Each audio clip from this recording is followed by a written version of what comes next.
We move on now to our first panel of the day, which is going to be hosted by Jess.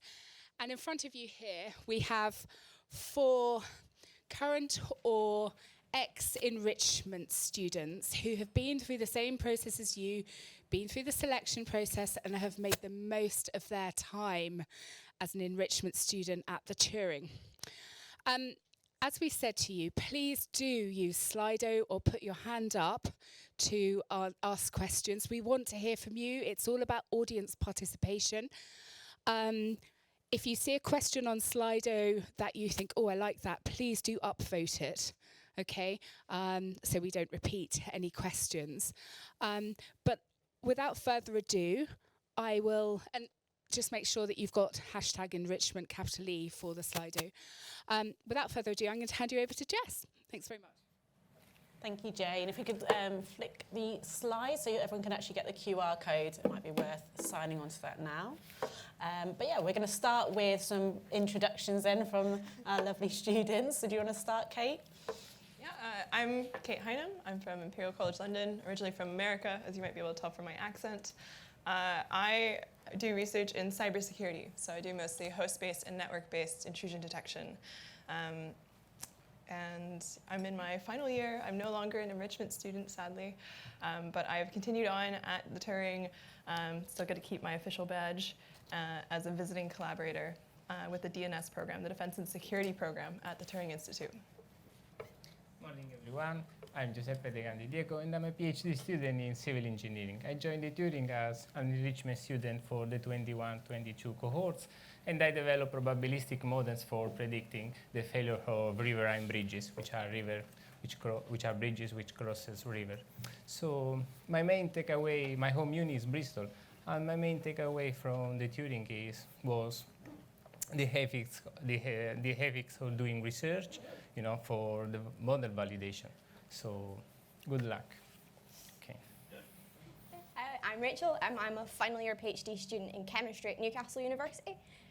My research focuses on developing software for drug discovery. I was an enrichment student from October last year through till March. And I think my biggest takeaway from the scheme was that it was really reassuring to spend time with other PhD students who had had the same experiences I had, sort of having worked mostly from home through the pandemic, and that it wasn't just me. Well, yeah, hello, I'm Shunee, and I'm a final year PhD at the University of Edinburgh, and my research is mainly about operational research, which is under mathematics, about minimizing, optimizing things. And because of Turing, I got to enrich my research with machine learning, so that's it's like the main reason why I'm here for, and I can guarantee you Turing has so many wonderful packages that you can use to enrich your own research, and so many wonderful activities. Even I did it offline because of the pandemic.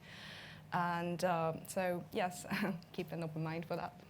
Thanks very much, and thanks for joining us today. So we're getting a few questions through on Slido. We'll just start with Kate. Why did you sign up for enrichment in the first place? Let's see. I wanted to find a group of people that were at the intersection of cybersecurity and machine learning. And it's a relatively small community that knows a lot of each other. And so as the Center for Data Science in the UK, I thought that the Turing would be the place for me. And it ended up being a perfect fit. I came here and I met so many incredible people, though not in cybersecurity at first, and I was so inspired. I have met so many incredible people who are doing similar model development or trying to solve similar tasks that are in healthcare, that are in urban planning, that are in focusing just on the machine learning methods here. And so by talking to them, I developed a lot of ideas towards my current papers. And that was one of the things that I got right off the bat just from coming here. I mean, I'm sure you felt it today, right? You show up and you meet all these other students from around the country, and they're all doing incredible work, solving incredible problems, and now you know them. And where else would you meet them other than the center? So that was one of the reasons why I applied. Cool. Giuseppe?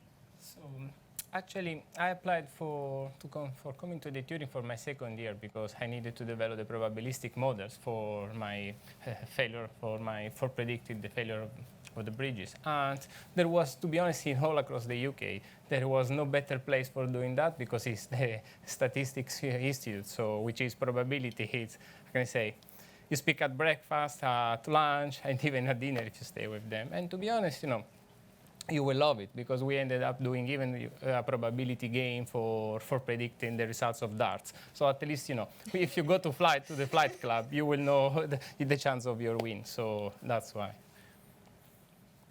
Thanks, Rachel. Okay, so I applied for the enrichment scheme because I come from a chemistry background rather than having done any sort of software or machine learning before. And we wanted to look at applying machine learning models to the drug discovery software that we were doing. It's not something that my supervisors had any experience with either. So I came to kind of spend some time immersed amongst people who work with that day to day and kind of learn from them. Yeah. Well, I applied for the Turing scheme because I'm from this very original, classic-y operational research team that in our group we don't have, well, officially anyone who do machine learning, and I like to explore the field, and especially for the data parameter tuning for my original model in OR. And so I reached out and I found this enrichment scheme that I can combine machine learning. And it's such a lovely platform with so many different people, as Kate mentioned. It's a mix of different students from all the different universities in the UK. And how exciting is that? So I found my Turing collaborator from here very luckily, and he happened to be exactly researching the opposite. Like, he's in machine learning, he's trying to go into OR, where I'm doing the opposite, so it's a perfect match. So yes, I feel this is really surprising for me, because back in home university, we do our own work, we're very specialized, we're kind of isolated, well, sorry to say. Computer science department is just one door away, but I don't know anyone there, and it's hard to just reach out and say, hey, let's collaborate on something. But here you see tons of opportunities coming up in emails, on the platform, from the website, and it's just amazing. You see so many people willing to take the chance to know your research, and you can just reach out and drop an email, say, hi, I want to do this, is anyone interested? So yes, it's a wonderful opportunity here. That leads on nicely, actually. Rachel, did your research change because of the enrichment scheme? A little bit, but not too much. So the work that we're doing is kind of developing a way of describing the shape of molecules, and the idea was to use that as a feature representation in machine learning. So it was an extension rather than a total change of direction. Giuseppe, do you want to add? So it did, because you know what, so civil engineers were used to consider the failure of a bridge as a whole, rather than, thanks to the probability guys, I discovered that any of the bridge component can fail, and then, therefore, the failure of each bridge component is an event. And you know, guys, that to an event you can associate a probability, and that's why, so yeah, my methodology completely changed after the enrichment scheme. Cool, did you want to add, Kate? Yeah, I'm happy to. So in security, I met some really incredible, I keep saying that, incredible people that I collaborated with, and we got a workshop paper and a conference paper out with. And it was one of those moments where I felt like my motivation was coming back. I was in my second or third year of my PhD, and I could feel the drain hitting me. I was tired of just trying to understand an entire field that had been around for a few years, and how do I get this to work with my field? And then someone else would publish a paper, and then I'm like, it felt like a fire hose. And coming to Turing, it felt like my motivation could come back because I met these other people that were in a similar situation, and then together we saw an opportunity, which was what was called the Cage Challenge, and it was this challenge put out by some Australian researchers that had a perfect use case for reinforcement learning in autonomous cyber defense. And to be able to solve cyber defense and say I've trained a model that can solve and defend a network was unheard of. The data wasn't available. We didn't have the environment. And these people had put out the environment, and they said, please compete internationally and submit your results to us and your model to us, and we'll start creating a scoreboard. And we got first place, and it was just so invigorating, and it felt like the team really came together. And now I can turn back to my own research, and I feel, I know where the motivation comes from, and I know that I can make a difference with my research. And so that motivation came from my time at Turing, and so I'm very thankful for that. Awesome. I'll go to Shunee. What advice do you have for someone applying for the scheme? Well, keep an open mind. There are obviously tons of different events coming up every year, so I try to keep track of the emails I received from Turing, and I realized that, wow, there are so many different things going on that, like, I can't even start the Python training, the Turing ways, and etc. So, well, do realize that there are a lot of opportunities, wonderful opportunities going on in Turing, but do know, give yourself a clear goal what you want to achieve. Don't say you want to come here to enrich, right? So, come up with a plan, let's say. Cool. Did you want to add at all, Rachel? I think really just get involved in every opportunity that's available. One of the best things that I did was I took on the role as community champion for our cohort, which effectively was just getting everybody into the pub every week. But it really helped us all to get, yeah, I know. It really helped everybody to kind of get to know each other and find collaborators, and it was nice to be involved in facilitating that. Any advice, Giuseppe? Nope. No. Anything, Kate? No. Cool. What about what would your normal working week look like then, Kate? Well, I'm based at Imperial, so Imperial's in London. So I spent 2 days, I'll say post-pandemic, yeah. 2 days at Imperial, 2 days or 3 days here, depending on my supervisor meetings and when I needed to be here, or in another place. So, that was.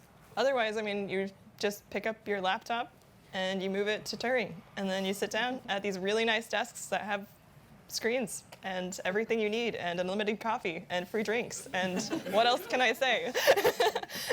I was surprised the coffee hadn't come up yet. That came up a lot last time. Oh yeah, Giuseppe, what does your week look like whilst you're in the Turing? Well, I moved from Bristol to London, so I completely relocated here for 1 year, and it was worth it, honestly. So I came here every day, from Monday to Friday, and it was a blessing because I met my Turing supervisor every day, and what was worth it, that he had the patience to listen to me all day long. So yeah, God bless.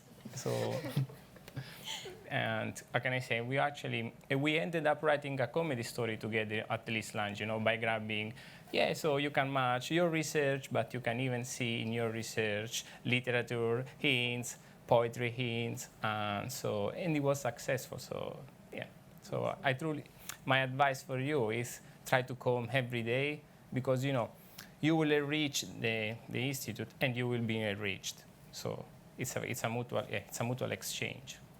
Lovely, thank you. So we would ask for people to come in 2 days a week ideally, but obviously you can go whole hog like Giuseppe if you want to. Does anyone want to ask anything from the audience?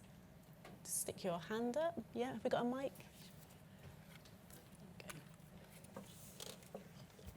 Just a very quick follow-up question, because you mentioned meeting your supervisor every day. Are all the Turing supervisors here most of the time? Is that how it works? Not most of the time. How did it work for you? So in my case, when I joined the Turing in the very early months, because I was affiliated with the data-centric engineering program. Then I emailed the research program director, and he wanted to know my topic, and he directed me to a postdoc. And this guy, Mark Hobbs, who helped me a lot and gave me suggestions, like a big brother, let's say. He became a big brother in the end. So yeah, he came every day, he commuted every day from Cambridge to London. So I truly met him every day. So, I didn't expect, to be honest, so that's why, I hope if you be successful, you'll be as lucky as I was, to be honest. I think Jay might jump in on that question. Yeah, thanks very much. I think it's really important to convey to you that we review year on year what we offer. Okay, and so one of the big changes we have made for the current course starting in October 2023 is that we only require you to be in the office 2 days per week. If you want to come in 5 days per week, that is entirely up to you. But we want to make it accessible for those who can't or don't want to relocate to London. So you could come in 2 consecutive days and you could perhaps Airbnb just to reduce your costs. So every year we review, okay? Bear in mind that you keep your home university supervisor. That's really important, and you are continuing to work with them. But the point of the enrichment scheme is that you are actually coming away from the reliance on your supervisor. You're broadening your horizons, okay? Now, I'd say Giuseppe's experience is probably on the rarer side, having a supervisor in 5 days a week, like a big brother. I think you need to think perhaps a little bit more independently than that. I'm not saying that Giuseppe wasn't independent, so please don't think that at all. It's just what evolved, I think, for Giuseppe. But what we propose to do is not necessarily give you a supervisor next year, but actually align you with a current project. We may not be able to align everybody because we're piloting it, but I think it's important for you to know that we will try and match your PhD with a current project if we can. But bear in mind, there are so many PhD topics. I mean, it's so niche that actually it would be impossible for us to match everybody. But you wouldn't be alone, and you will find out more during the day about what else is available. But I think be realistic about your involvement here. You must be here 2 days a week. If you don't make it 1 week, no one's going to no one's going to come knocking on your door saying, "Why weren't you there last week?" It's about what you put in, and the more you put in, the more you get out. But also, equally, it's got to work for you. And if you're in Edinburgh and you can only come down 2 days a week, or I had a question recently, well, actually, could I come down 1 week in 4 for 5 days a week?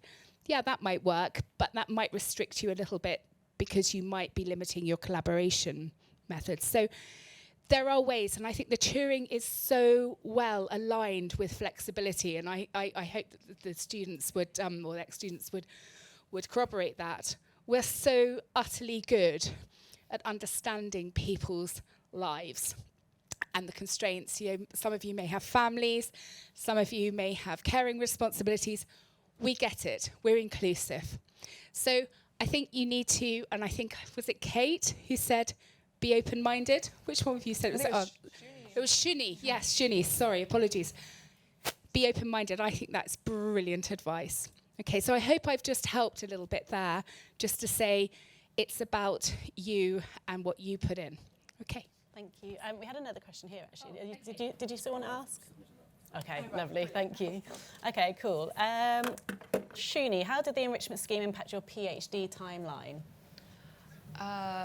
Well, it's kind of a long story because I applied in early 2020, and that was the greatest time to apply. There's a pandemic coming up, so I didn't expect that. So my plan was to enrich, so bring machine learning into my research as soon as possible. But then, due to this unexpected scheme, I was postponed for a year. So during that year, my second year, I joined a MOPTA competition and worked on something else, on a home healthcare service and operational research, planning on visiting sequences for for example, NHS to visit different patients at their home.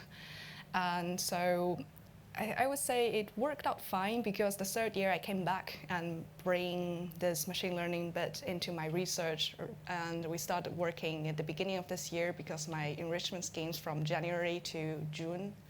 And so I feel in terms of timeline, it works out fine. And as I said, there are so many exciting events going on, and you never know what to expect, even if you fix that, okay, I want to do from A to B. Between this, I'll figure out a way. Well, I think it's like the previous talk, there is a cloud between A and B all the time. So I think it's a bad answer that I don't really know how it fits to my timeline. It just worked out, and because of the wonderful opportunities here and all those, be open-minded. So, yeah.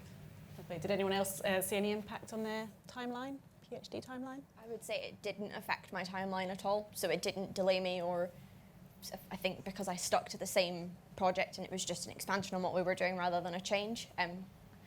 Other things have affected my timeline, but we'll gloss over that. But otherwise, I would have stayed on the same track as what I was on when I started. Lovely.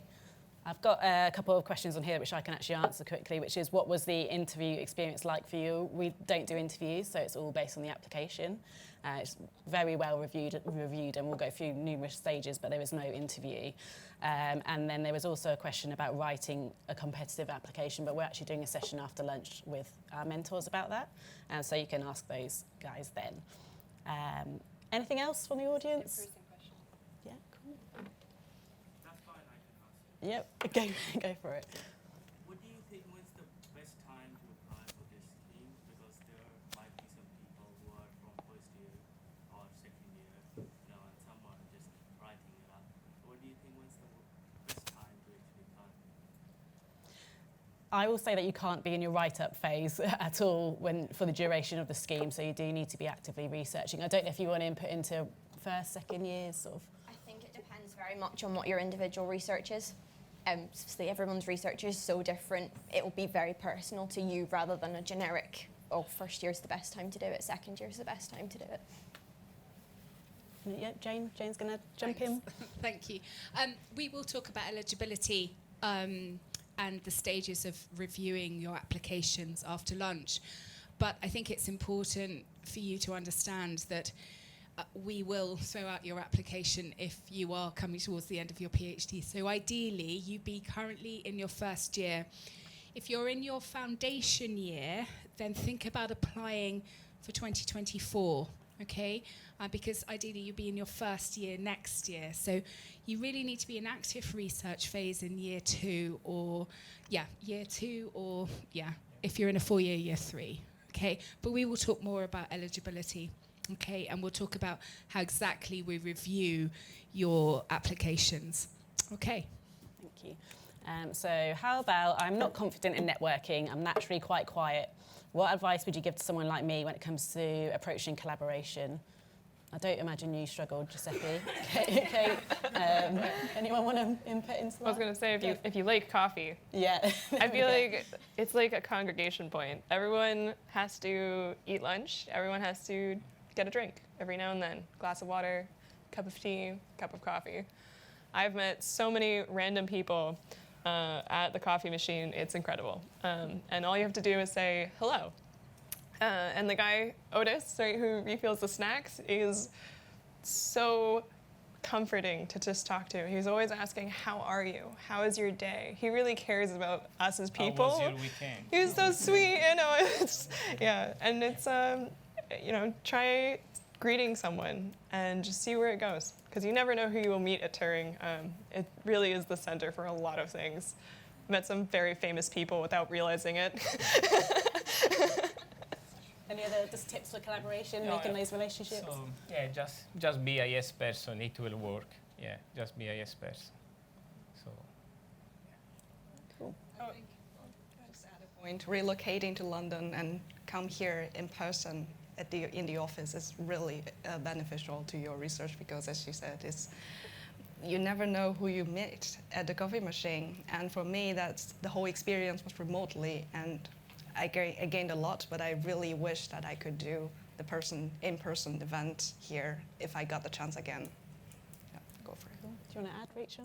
I'd maybe add, if it's something that you find difficult to sort of go up to someone and speak to them, start by sending emails. You'd be amazed how many people are actually willing to sort of get involved and reply. If that's easier, or Slack, yeah. Yes. Yeah. Emote on Slack. That is my challenge to all of you. When you join the Slack channels, emote response. Just so everyone knows you read the message and how you read it and interpreted it and your reaction to it, because otherwise it gets very lonely very quickly. As enrichment students through the pandemic, it was our lifeblood. We became friends over Slack.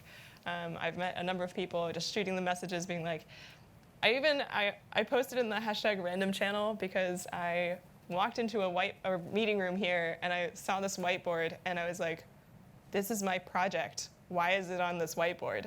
And so I took this photo and I just posted it in the Slack channel and I was like, hello. Does anyone know who wrote this? I would love to have a chat. And I actually got so much encouragement and responses from that. All you have to do is say hello or just send a little emoticon. It's so easy to say hi. I know that you like a bit of slack, don't you, Giuseppe, who tried to sign me up to a football team as soon as I met him through Slack. You will find a Slack channel for Arts Exploring in London, from climbing club, board games club, chess club, dancing club. So yeah, There's always one cohort as well. Yeah, so you will I promise you will have fun. So yeah. Cool. You will cry. You will cry when you arrive because I can say you moved from your place to here, and you will cry again when you will leave. Top advice there.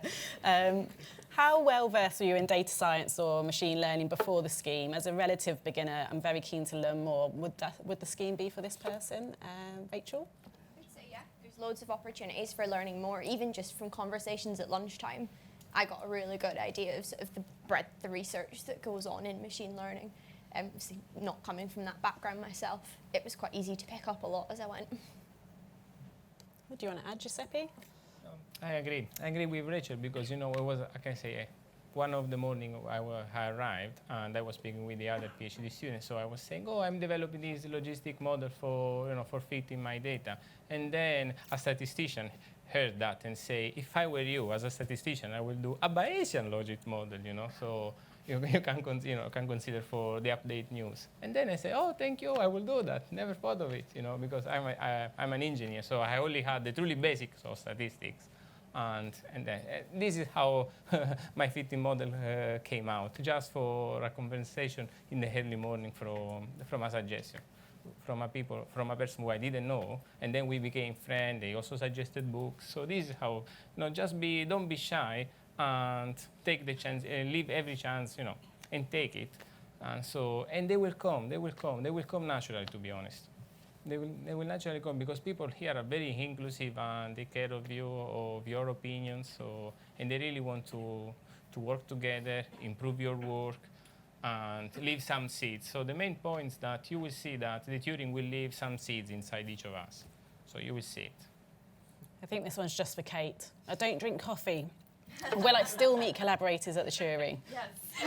We have a variety of drinks that I will not market because I'm not getting paid for it. No, I'm kidding. You don't have to drink coffee. Does anyone want to ask from the audience? Anything else? So, yeah, do you have a different outlook on your career after being at the Turing Institute? Yes. Full stop. When I was working on this defense and security team for this cage challenge that I was just telling you all about, I realized how much I really enjoy working with people, and I struggle a lot to do a lot of independent research on my own. And I was just coming to terms with, if you're in a PhD, you're meant to be independent. You're meant to do your own research. And how do you phrase that in your paper? And then finally, when you're doing your defense, how do you defend that you are knowledgeable in this subject area?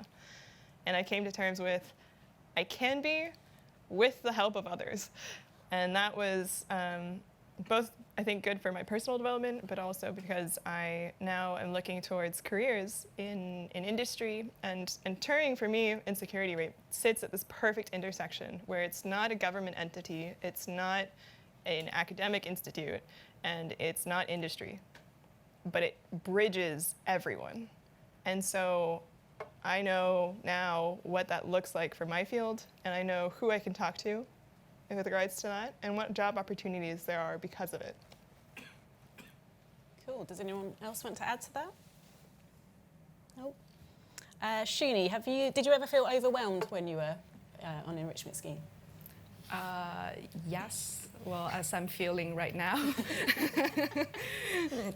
Well, yes, in terms of events, I clearly remember the first week when I registered as officially the Turing student, and I received like a bunch of email, one by one, each like showcasing different events of the week, of the year, of the month, and then there's this Turing like monthly email that says, oh, you can do this, and there are the research engineering team to help you, and then these, and I was just absolutely overwhelmed, and I had to spend like half an hour just to go through all the content and then do notes. But I feel it's overwhelmed in a good way. So, yeah. Cool. Did anyone else want to add to that? No. Okay, cool. Let's have a look. Highlights of your time at the Turing. Kate? I feel like I've talked about all of mine. Yeah, let's get you. Rachel? I think highlight for me, my counterpart, community champion Tom, sent a cold email to DeepMind asking if they would come in and give us a talk about JAX, and they actually came and did it. So we had like a lunch and learn session where we did a catered lunch with sandwiches, and one of the very kind DeepMind engineers came and gave us a tutorial in JAX. And It was one of the people who built it. Yeah. Yeah. And they gave stickers. Yes. Yeah, I've got a sticker on my laptop now as well. That was definitely a highlight. Stickers, free food. Yeah. Ticks all the boxes for PhD students, doesn't it? Any other highlights? Giuseppe, Shunee? So yeah, so I won't deny when I came I was alone, and then I can say actually I came alone and now I live with all of them. So it worked for me. It was working coming here, and also because I'm developing these probabilistic models and I didn't even imagine how to validate them. So we ended up in writing a comedy story about it, and to be honest, you won't believe it that 49 persons paid for listening to me. Seriously, they paid, and they had fun. So I can say because I can say the insurance industry uses these probabilistic models that they are not so reliable, And so you can make a comedy about why do you invest your money in your models, or why do you trust your bank manager? And they had fun, because no one thought, oh, I didn't know, I didn't think of it, thanks. So tomorrow I will go to the bank, I'm glad. Shunee, do you have a highlight you want to add? Yes, well, mainly I guess my highlight is I found my Turing collaborator, which research is exactly opposite to mine. And the highlight being that I received an email. I posted my own research that I want to find collaboration using the Turing platform. I didn't expect anyone to reply, but then the second day there was this student, Turing student, replying to my email saying, hey, I'm very interested, and that totally makes my day. So I feel, wow, it is my highlight, and thank you, Turing. Cool. There's a question on here which is duration of the programme. So if you were to pick an October start, you can pick from 6 or 9 months. And if you pick a January start, it's just 6 months. So I'll answer that one quickly. Let's have a look. What challenges did you find as part of your experience, and how did you overcome them, Kate? I'll pass. Pass it on. The challenge for me, so many, because as a civil engineer, we don't share data. We don't, can I say, that's so challenging. Then reproducibility is practically impossible because, you have data collected on a construction site. So you can see, you realize that, I need a standardized procedure for collecting data, standardized procedure for analyzing data. So, because the main topic of doing research and for really improved ethics is being reproducible, As long as you are reproducible, the reliability of your prediction, they are higher. So this was quite challenging for me because I wasn't used to that. I truly have to change my mindset from being a non-reproducible person to be alpha reproducible person. Cool. Did you face any challenges, Rachel? Yeah, so I think obviously when you first start, it's a lot of new people all at once, which as an introvert is not my favourite. But the way I dealt with that was by forcing myself to speak to everybody by being a student rep, and it was pretty effective. Cool. Shunee, anything to add? As a Turing remote student, I feel the challenge is try to reach out and find someone to literally talk to. Because, well, there is a Slack channel, which is very, very helpful. But then, again, when you see people posting it and you say, oh, should I reply? Should I say hi? So, but I think, well, when you switch to in-person, that will obviously be much easier. You just pop in next to a coffee machine if you don't drink coffee, next to a tea machine, the kettle, and so it should break some barriers between people. Anything from the audience? Last few minutes that we'll be going. Cool. I was wondering if you. So I've noticed on the website that there's a £1,000 training budget. I was just wondering if you could give us some examples of what you use that budget on, please. Did you guys get that? There might be, it sort of changes each year. So did you receive that as well as a stipend? We did. So for instance, because my home uni is Bristol, so they said some workshop about uncertainty quantification, and I used, the training budget for registering to that home uni event and for the commuting cost. So yeah, and you can also, if you like, you can also use that training for if you search for courses.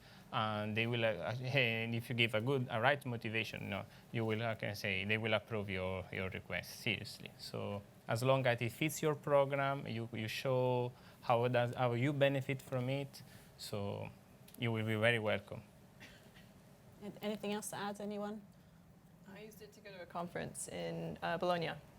So I met some people at Turing who then were like, oh, I know someone else who's working on this, and they happen to also be at Imperial, which just made me feel bad. But it connected us, and then they were running a workshop at a computational statistics conference in Bologna. So I got a free trip and speaking thanks to Turing. Cool. So this is an interesting one. A few times today, the Turing Institute has been referred to as not a university. How would it differ to a university? Any thoughts? Well, I think here they mainly focus on research. So and this is good because you can see the difference. Because what is the difference between a research institute and a university? At university they teach you consolidated knowledge, but here you are creating knowledge. So this is the main difference from, at least for me, from a university and a research institute. But this doesn't mean that you can even be instructed, as we have a library upstairs, and it's free to access. So you can pick up book but not just books on statistics, but even novel or about photography, about the life of Alan Turing. There are even some jokes that you can do with machine learning for defense security. So. Oh yeah, get a crack a joke on my field. No kidding. I would just add that it's really a center. So when I was first coming to Turing, it was before I think the enrichment scheme actually came out, and I was just really interested in getting to know people in my field. So I came to their multi-agent system symposium. I came to all sorts of different workshops and just meetings they had that were open to the public for industry, for researchers, for government officials who were coming or people in agencies, right, doing research. And they said, here's the topic. Anyone can show up, sign up to our interest group, come to our data study groups. And I signed up for all of the above because I was like, I need information. I want to figure out where do I fit in? How can my research make a difference? And so that's why I think it's very different from a research institute, which only focuses on research. Here we're thinking across different fields, into policy even, right? And are able to bridge and be that hub, come together, meet in this room, have talks from DeepMind and other researchers, present to each other. It's all of the above. Thank you. Any other standout differences to being here compared to university? I think there's a lot more willingness to collaborate as well than you would typically see in a traditional university. Yeah, people are much more open, particularly across disciplines as well, I think. Cool, thank you. I think, Jane, are you commenting? Yeah. Thanks very much. I thought your questions were really insightful, actually. They were excellent questions, and they kept coming, which was brilliant.